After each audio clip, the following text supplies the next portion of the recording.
ഇന്ന് രാത്രിയിൽ നമുക്ക് ചിന്തിക്കേണ്ടത് അടുത്തത്, ഇനിയും നമുക്ക് എന്തുണ്ട്? ദൈവമക്കളെ, വളരെ ആഴമേറിയ വിഷയമാണ്. ഇത് എത്രമാത്രം ഗ്രഹിപ്പാൻ ഒക്കുന്നുണ്ടോ എന്ന് അറിഞ്ഞുകൂടാ. കഴിഞ്ഞ രാത്രിയിൽ പ്രസംഗിച്ചപ്പോൾ തന്നെ പലരും മന്ദത പിടിച്ചിരിക്കുന്ന കണ്ടു. അപ്പോൾ ഞാൻ ഇന്ന് പകൽ പ്രാർത്ഥിച്ചു, കർത്താവേ, ഈ കാര്യം പറയുമ്പോൾ പലരും മന്ദത പിടിച്ചിരിക്കുകയാണ്.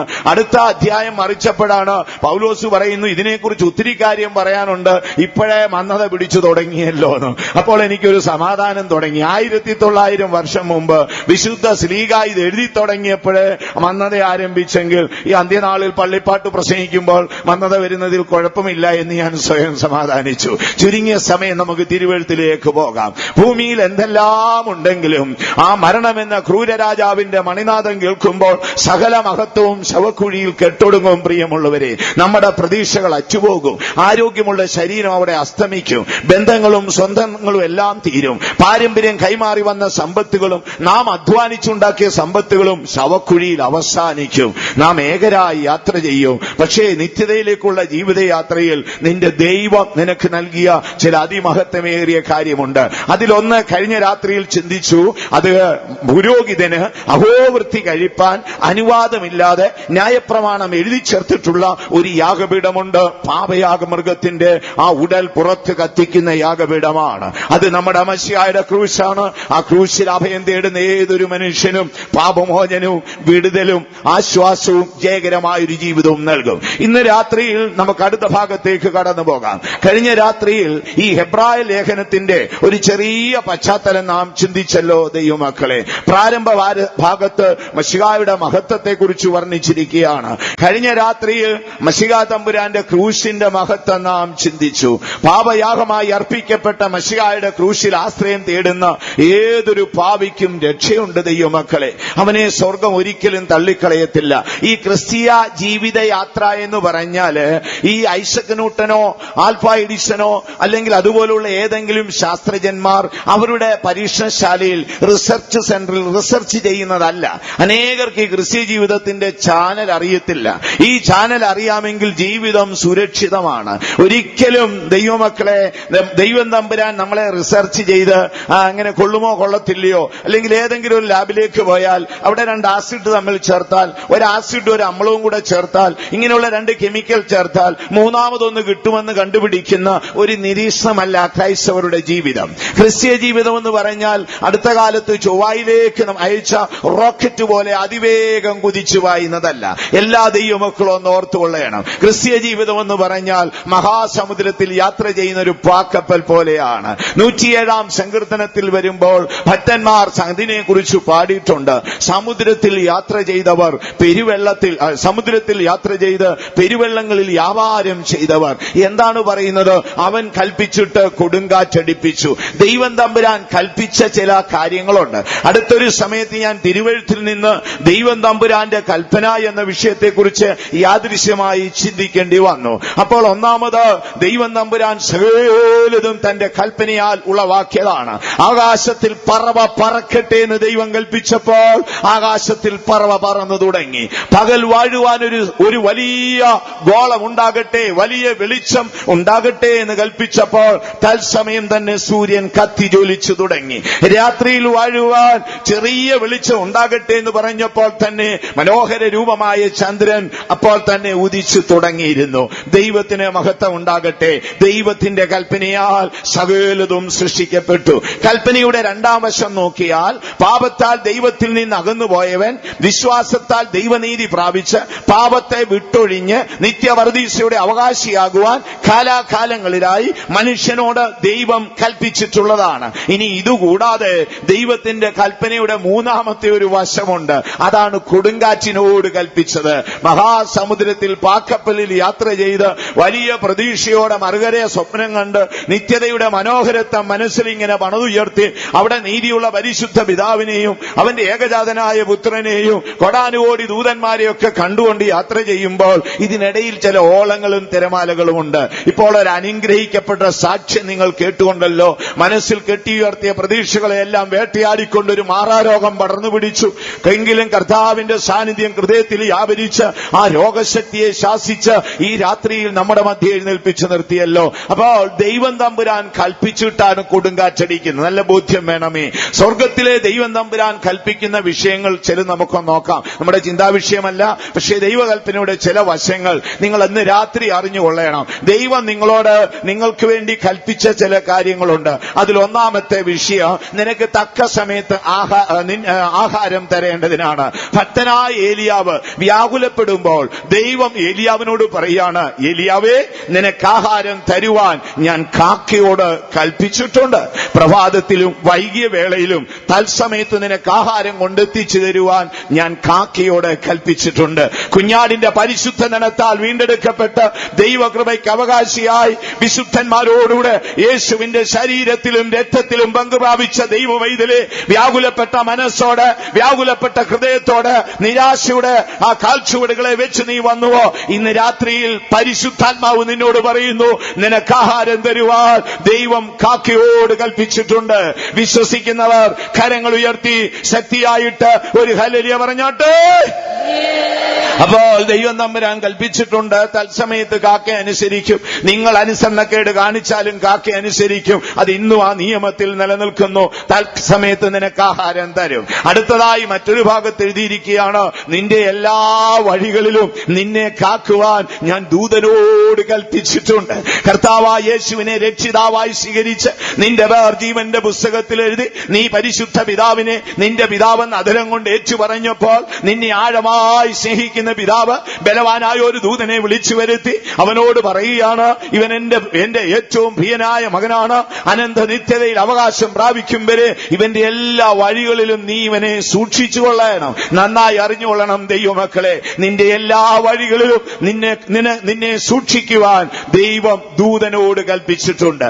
മൂന്നാമത്തെ വിഷയത്തിൽ വരുമ്പോൾ, വിശ്വാസ ജീവിതത്തിൽ ദൈവിക പദ്ധതിയുടെ ആഴങ്ങൾ ഗ്രഹിക്കേണ്ടതിനും ദൈവത്തിന്റെ പ്രവൃത്തി നമ്മിൽ വെളിപ്പെടുത്തേണ്ടതിനും ചിലപ്പോഴെല്ലാം കൊടുങ്കാറ്റിനോട് കൽപ്പിക്കും. അവിടെ എഴുതിയിരിക്കുന്ന അങ്ങനെയാണ്, അവൻ കൊടുങ്കാറ്റിനോട് കൽപ്പിച്ചു, അത് അതിന്റെ തിരമാലകളെ ഉയർത്തി. തിരമാലകൾ ഉയർന്നപ്പോൾ ഇവന്റെ സകല ബുദ്ധിയും പ്രാപ്തിയും ഒക്കെ അങ്ങോട്ട് പോയി.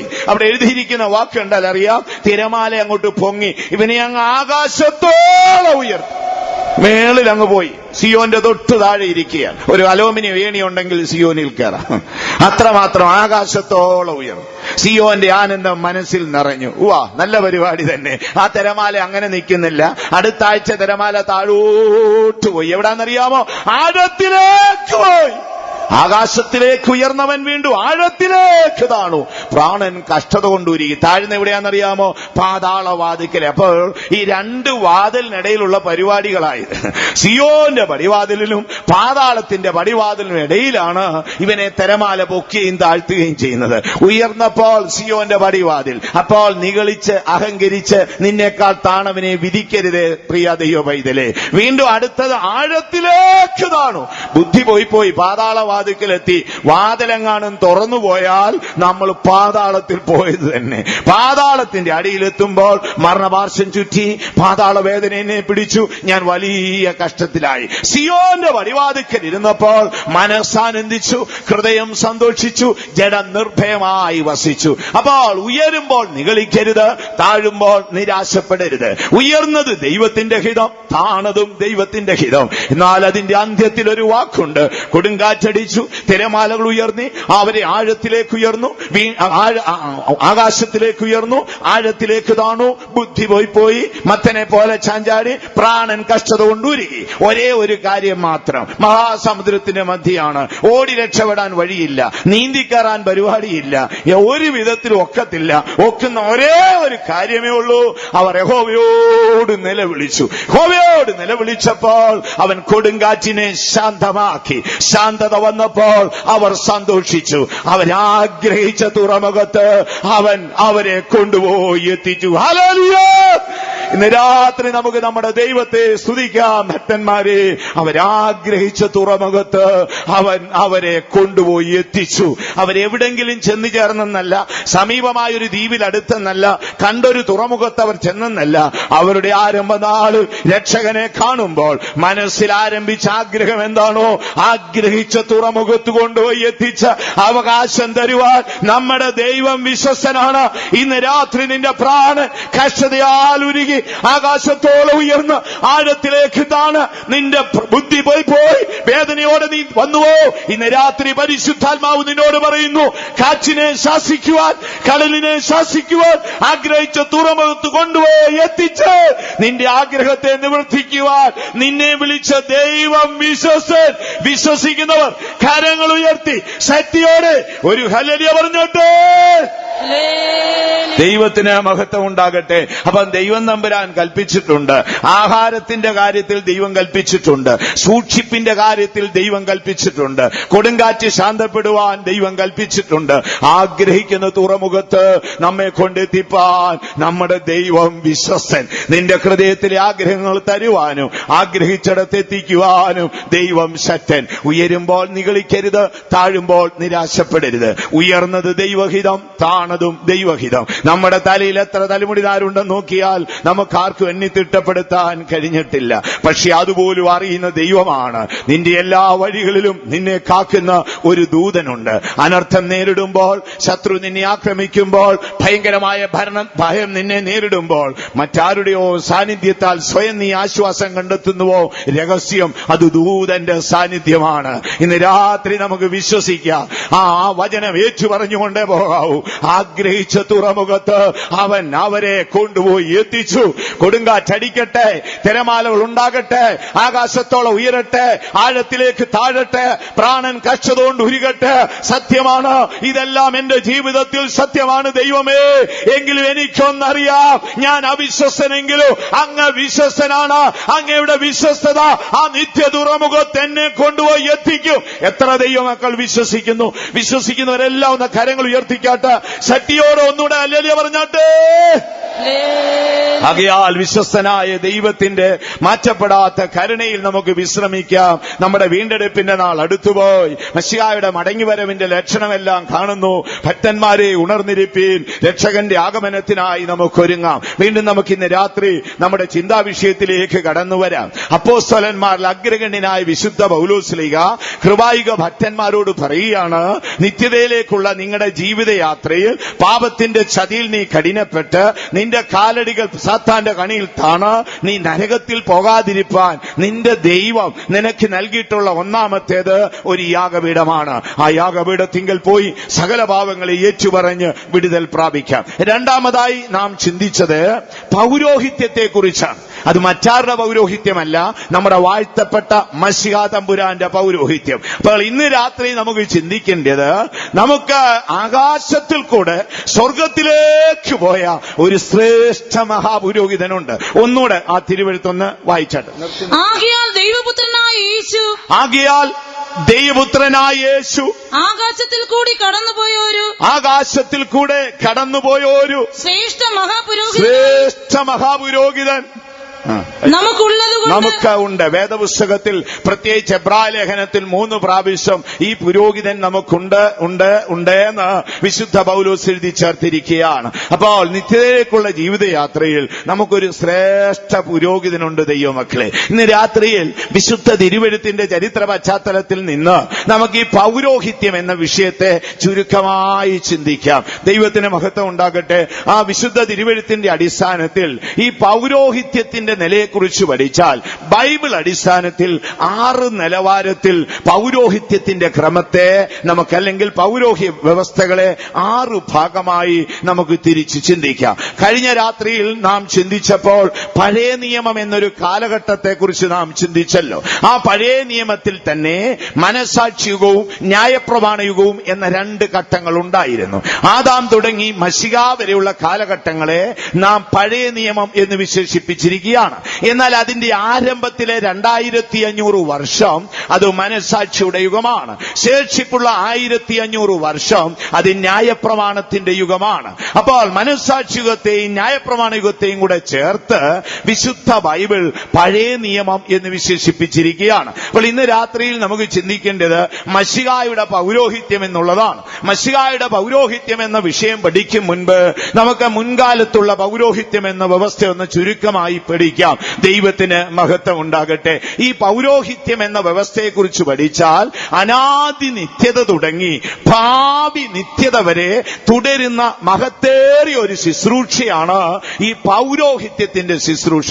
ഞാൻ പറഞ്ഞല്ലോ, വിശുദ്ധ ബൈബിൾ അടിസ്ഥാനത്തിൽ ഈ പൗരോഹിത്യ ശുശ്രൂഷയുടെ ഭാഗങ്ങൾ പഠിച്ചാൽ അത് നമുക്ക് 6 ഭാഗങ്ങളായി തിരിച്ചു പഠിക്കാം. ചിലതൊക്കെയും കഴിഞ്ഞു പോയിട്ടുള്ളതും, ചിലതിപ്പോൾ നടന്നുകൊണ്ടിരിക്കുന്നതും, ഇനിയും ചിലത് ഭാവിയിൽ നടക്കാൻ പോകുന്നതുമാണ്. അങ്ങനെ പൗരോഹിത്യം എന്ന വ്യവസ്ഥയെക്കുറിച്ച് നമ്മൾ പഠിച്ചാൽ വേദപുസ്തകത്തിലെ പുരാതന കാലം തുടങ്ങി 3 നിലവാരത്തിലുള്ള അഭിഷക്തന്മാരുണ്ടായിരുന്നു. അതിലൊന്ന് രാജാക്കന്മാരുടെ അഭിഷേകമാണ്, 2 പൗരോഹിത്യത്തിന്റെ അഭിഷേകമാണ്, 3 പ്രവാചകന്റെ അഭിഷേകമാണ്.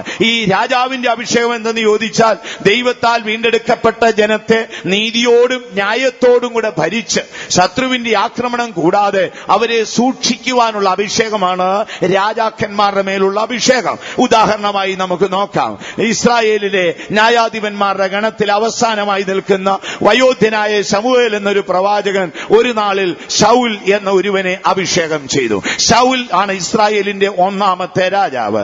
ആ രാജാവ് ദൈവകൃപയ്ക്ക് അന്യനായി പോയെങ്കിലും ദീർഘമായ 40ഓളം വർഷം അവൻ ഇസ്രായേലിന് രാജാവായിരുന്നു. അവൻ ഇരിക്കുമ്പോൾ തന്നെ ഈ ശമൂവേൽ എന്ന പ്രവാചകൻ യഹൂദനായ ഇശ്ശായിയുടെ മക്കളിൽ ഇളയ സന്തതിയായ ദാവീദിനെ തൈലാഭിഷേകം ചെയ്തു എന്ന് ബൈബിൾ എടുത്തെഴുതിയിരിക്കുകയാണ്. അപ്പോൾ ശൗലിനെ രാജാവാക്കി, ബെന്യാമിനായ ശൗലിനെ രാജാവാക്കിയത് ഈ ശമൂവേലാണ്. അടുത്തതായിട്ട് ദാവീദിനെ രാജാവാക്കിയതും ഈ ശമൂവേലാണ്. ഈ ശമൂവേൽ 2 പേരെ രാജാവാക്കി. എന്നാൽ ദാവീദിന്റെ മരണാനന്തരം ശലോമോൻ രാജ്യത്വം ഏൽക്കുമ്പോൾ നാഥാൻ എന്ന പ്രവാചകനാണ് അദ്ദേഹത്തെ അഭിഷേകം ചെയ്തത്. അപ്പോൾ രാജാക്കന്മാരുടെ മേൽ അഭിഷേക തൈലം ഒഴിച്ച് ദൈവനീതിയെ നിവർത്തിക്കുവാൻ ദൈവം അവരോട് ആവശ്യപ്പെട്ടു. അപ്പോൾ രാജാവിന് എന്താ ജോലി? അവൻ രാജ്യം ഭരിക്കണം, നീതി നടത്തണം, ദൈവജനത്തിന് നീതിയോടെ വിധി കൽപ്പിക്കണം. 2ാമത്തെ ഭാഗത്തേക്ക് കടന്നുപോകാം. അടുത്തതായി നിൽക്കുന്നത് പുരോഹിതനാണ്. പുരോഹിതനെ എന്തിനാണ് വെച്ചിരിക്കുന്നത്? വേദപുസ്തകം നമ്മൾ നോക്കിയാൽ ഈ പുരോഹിതനൊരു അഭിഷേകമുണ്ട്. ദൈവമക്കളെ, ഭക്തനായ മോശയാണ് ആദ്യമായി അഹരോന്റെ തലയിൽ തൈലാഭിഷേകം ഒഴിച്ച് അദ്ദേഹത്തെ പുരോഹിതനാക്കിയത്. ഇന്നും ക്രൈസ്തവ സമൂഹങ്ങൾ ആ പൗരോഹിത്യ ശുശ്രൂഷയ്ക്കും ആ അഭിഷേക തൈലത്തിനും വലിയ പ്രാധാന്യം കൽപ്പിച്ചിട്ടുണ്ട്. ഇന്നും അത് ക്രൈസ്തവർ അനുഷ്ഠിച്ച് പോയിക്കൊണ്ടേയിരിക്കുന്നു. അപ്പോൾ ഈ പുരോഹിതന്റെ ശുശ്രൂഷ എന്താണ്? പുരോഹിതന്റെ ശുശ്രൂഷ എന്ന് പറഞ്ഞാൽ ദൈവത്തിനും ജനത്തിനും ഇടിവിൽ നിന്ന് ജനത്തിന്റെ അകൃത്യങ്ങൾ ദൈവത്തോട് അറിയിച്ച് ജനത്തിനു വേണ്ടി പാപയാഗങ്ങളെ കഴിച്ച് പാപത്തിൽ നിന്ന് അവരെ വിടുവിക്കുക എന്നുള്ളതാണ് പൗരോഹിത്യ അഭിഷേകത്തിന്റെ പിന്നിൽ നിൽക്കുന്നത്. ഇനി അടുത്തത് പ്രവാചകന്റെ അഭിഷേകം. പ്രവാചകന്മാരുടെ അഭിഷേകമുണ്ട്. ഏലിയാവ് ഒരു അഭിഷക്തനായ പ്രവാചകനാണ്, ഏലിശ ഒരു അഭിഷക്തനായ പ്രവാചകനാണ്. എന്താണ് ഈ പ്രവാചകന്റെ ജോലി? കാലാകാലങ്ങളിൽ ദൈവത്തിന്റെ ആലോചന അതാത് സമയത്ത് ദൈവ സൃഷ്ടിയായ മനുഷ്യരോട്, അല്ലെങ്കിൽ ദൈവം പറയുന്നത് എന്തെന്ന് കേട്ട് തത്സമയത്ത് മനുഷ്യനെ അറിയിക്കുന്ന ജോലിയാണ്, ശുശ്രൂഷയാണ് പ്രവാചകന്റേത്. അപ്പോൾ പ്രവാചകൻ അഭിഷക്തനാണ്, പുരോഹിതൻ അഭിഷക്തനാണ്, രാജാവും അഭിഷക്തനാണ്. ഇങ്ങനെ പഴയ നിയമ വ്യവസ്ഥയിൽ 3 നിലവാരത്തിലുള്ള അഭിഷക്തരെ കാണാം.